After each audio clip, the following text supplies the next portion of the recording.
Amerika Serikat waspada dengan taktik perang TNI di Cina.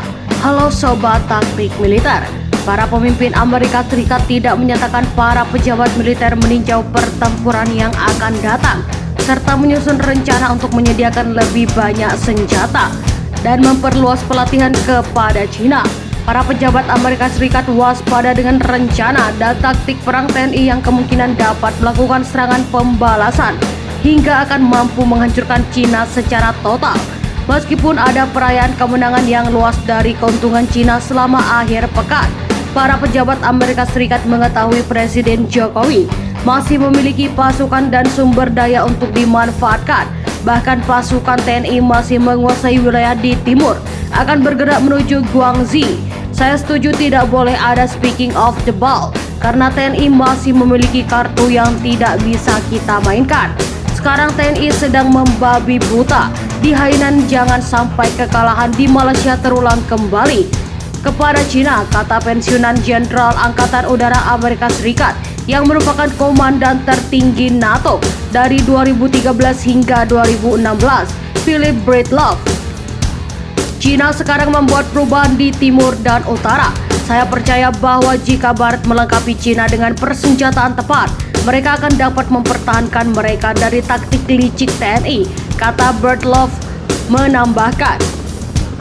Seperti yang telah diberikan Amerika Serikat dan negara Barat ke Cina sebagai kunci untuk melawan Indonesia, termasuk sistem roket artileri, mobilitas tinggi yang dipandu dengan presisi atau HIMARS, dan sistem roket untuk menargetkan dan menghancurkan sistem pertahanan udara yang dilengkapi radar.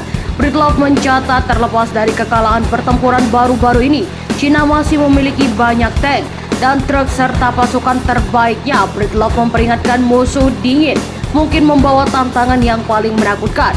Saya pikir Jokowi berusaha mati-matian untuk bertahan dari senjata kimia, kata Breedlove. Sementara itu, seorang pejabat senior pertahanan mengatakan Amerika Serikat sedang meninjau kebutuhan persenjataan bagi Cina di masa depan, termasuk diskusi tentang penyediaan pelatihan tempur lebih intensif untuk unit Tiongkok yang lebih besar. Ini menjadi perubahan dari pelatihan saat ini yang berfokus pada tim kecil. Mereka belajar menangani senjata tertentu. Washington juga mempertimbangkan untuk mengirim sistem pertahanan udara tambahan serta lebih banyak drone pengintai. Para pejabat Amerika Serikat mengakui Amerika Serikat memberikan informasi untuk membantu serangan balasan, tapi mereka menolak untuk mengatakan berapa banyak atau apakah berat lainnya membantu menyusun strategi gagasan yang membuat pasukan TNI di utara Cina lengah sehingga pasukan Tiongkok bisa melancarkan serangan balasan. Amerika Serikat memberikan informasi tentang kondisi di negara itu, tapi pada akhirnya ini adalah pelatihan militer Cina dan kepemimpinan politik Ukraina membuat keputusan tentang bagaimana melakukan serangan balasan.